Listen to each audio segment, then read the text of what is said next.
o potenciales se cartelizan cuál es el incremento del precio.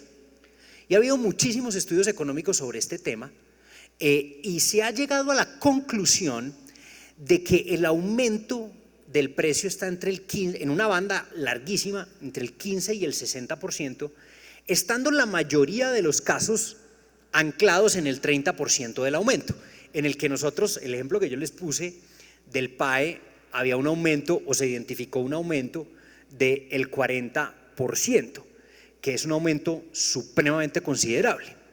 Y esto en las finanzas públicas tiene un impacto importantísimo porque solamente en la contratación de entidades del gobierno central fue equivalente al 15.8% del PIB, es equivalente al 15.8% del PIB en Colombia, que es una cifra que está además por encima de otros países OCDE. O sea, el sobreprecio que se está pagando sobre una base grandísima. Entonces, en esto estamos destinando recursos que podíamos estar nosotros adjudicando a proyectos de educación, de salud, de deporte, etcétera. Entonces, de ahí la relevancia de este tema. Como les decía, los acuerdos entre oferentes o las conductas anticompetitivas en la contratación pública pueden provenir de tres fuentes. El acuerdo entre los oferentes para fijar un mayor precio, para abstenerse de competir en una licitación o en un proceso de contratación, para dividirse clientes, entonces decir yo oferto en la Secretaría X, tú ofertas en la Secretaría Y, y de esa forma somos prácticamente monopolistas o restringimos la competencia entre nosotros.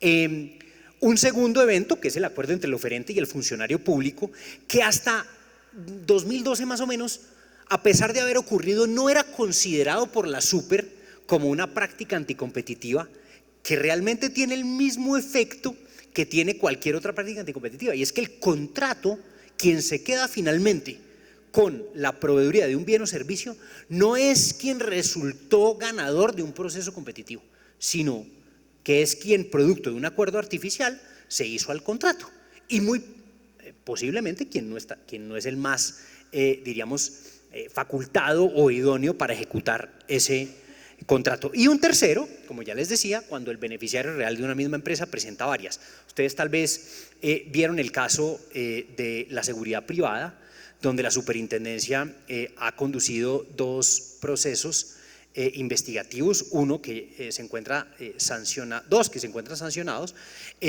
donde encontró que varias empresas de seguridad privada de un mismo beneficiario real se presentaban, y cada oferta, la oferta de cada una de ellas era eficiente para que la otra ganara. El típico caso era, pues vamos a apostar tú con un precio de 90, el precio de referencia es 100 y vamos a presentar una de las empresas a ofertar un precio de, digamos, 60 para que la media geométrica, que es la forma de adjudicar, en este caso nos dé, y entonces una oferta no es realmente competitiva, sino que está siendo útil o eficiente para que otra lo sea. Hay unas normas jurídicas relevantes que no me voy a detener acá por efectos del tiempo, pero lo que quiero que tengan claro es que el régimen de competencia sanciona tanto el acuerdo entre los oferentes para dividirse un contrato, para limitar la competencia, para repartirse clientes, para repartirse territorios, para aumentar el precio o para fijar un precio de referencia entre ellos para apostar, etcétera. Y adicionalmente puede sancionar también el acuerdo entre el funcionario y el oferente, que es un acto de corrupción también, que tendrá otros frentes penales, disciplinarios, etcétera. Pero ese solo hecho activa por sí mismo también el andamiaje jurídico del régimen de libre competencia. ¿Cuáles son las formas más comunes de colusión? Una es la presentación de ofertas simbólicas, que es el ejemplo que les presentaba ahorita del cartel de la seguridad privada que identificó la superintendencia. Hay varias ofertas que se presentan, pero solamente una de ellas ya está previamente acordada como la ganadora. Las demás ofertas son útiles, ya sea en el precio, en la referencia, etcétera. ¿Para qué? Para que uno sea el adjudicatario. Y después, pues ya no sé cuál será el mecanismo que inventarán para que los demás reciban su pago. puede ser una subcontratación, por ejemplo, que es muy común, y de hecho es una de las alertas que uno tiene que ver, esas repetidas subcontrataciones entre competidores, donde uno es el que gana siempre y subcontrata al competidor que hubiera podido ser el ganador, o un pago extralegal, o lo que usted quiera, o que yo me abstengo de presentarme en la siguiente oferta para que usted sea el ganador, que es el típico caso de la supresión de ofertas. De hecho, en el caso del PAE, el señor que se presentó finalmente no subsanó, según entiendo, parte de su oferta para algunas referencias, teniendo en cuenta que estaba recibiendo, según dice el pliego, una presión por parte de los demás oferentes para que no hubiese competencia. La rotación de las ofertas. Tú te presentas hoy, yo me presento mañana, y de esa manera vamos en juego, como en un juego repetido, vamos cada uno haciendo un ping-pong para ser los adjudicatarios de los contratos. O la asignación de mercados, que es muy común, la repartición de clientes, repartición de regiones, como cuando un oferente que se podría presentar en una secretaría o que se podría presentar en una entidad no se presenta, pero sí se presenta en la otra. Y uno dice, bueno, ¿por qué no se está presentando? ¿Qué problema hay ahí desde el punto de vista competitivo?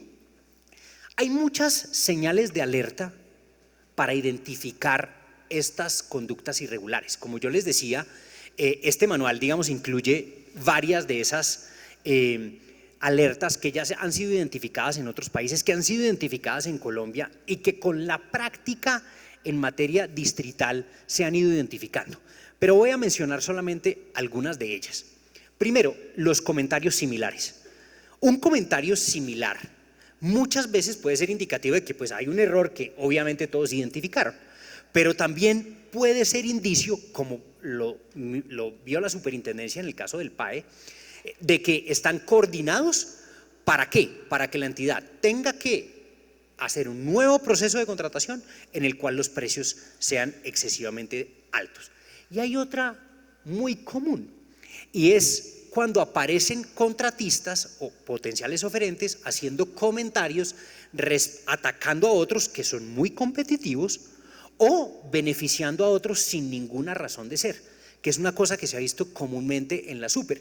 Y es que cuando hay colusiones, a veces aparece un contratista o varios contratistas atacando a uno y un poquito alabando a otro, o por ejemplo, cuando hay una modificación en los términos de contratación, como hubo en el caso del PAE, y el afectado no se queja, es decir, no dice absolutamente nada. Entonces uno en ese momento dice, hombre, aquí ¿qué es lo que